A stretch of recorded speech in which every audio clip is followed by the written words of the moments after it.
সর্বশেষ কাউন্সিল। সেই কাউন্সিলে আমাদের স্লোগান ছিল নানান মানুষ নানান মত, দেশ বাঁচাতে ঐক্যমত। সেটাই কিন্তু জুলাইতে পরিস্ফুটিত হয়েছে।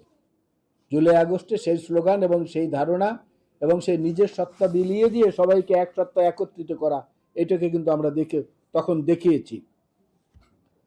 আজকে নির্বাচন কমিশনের মধ্যে যেটা হচ্ছে সেটা তো শুধু আমাদের বিবেচ্য বিষয় না, আমাদের বলার ব্যাপার না।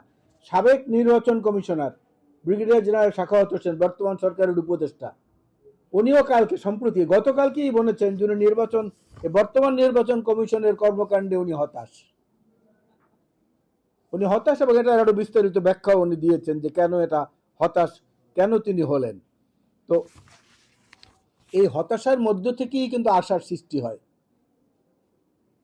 দর্শন তত্ত্ব যারা ফিলোসফি পড়েছেন তারা আমার কথার সঙ্গে আশা করি একমত হবেন। দর্শন তত্ত্বে কিন্তু শূন্য এবং জিরো দুটোকে একভাবে দেখা হয় না।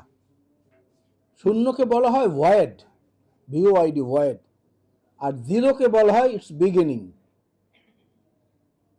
বিগিনিং, এখান থেকে শুরু হয়।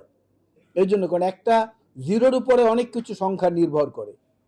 তো আমরা মনে করি যে যে জিনিসটা শুরু হয়েছে এই জিনিসটাকে ধরে রাখতে হলে এই যে রাষ্ট্র সংস্কার আন্দোলন, যারা প্রথম রাষ্ট্র চিন্তা নামে আত্মপ্রকাশ করেছিল, পরবর্তী রাষ্ট্র সংস্কার আন্দোলন, তাদের সঙ্গে যখনই বসেছি বিএনপির পক্ষ থেকে প্রতিনিধি হিসাবে, আমি সাইফুল হক ভাইদের অফিসে গিয়েছি ঘন ঘন, আমি হাসনাত কাইয়ুম ভাইদের অফিসে গিয়েছি বহুবার ফাইলপত্র নিয়ে, আমি মুজিবুর রহমান মঞ্জু সাহেবদের বিভিন্ন অনুষ্ঠানে গিয়েছি।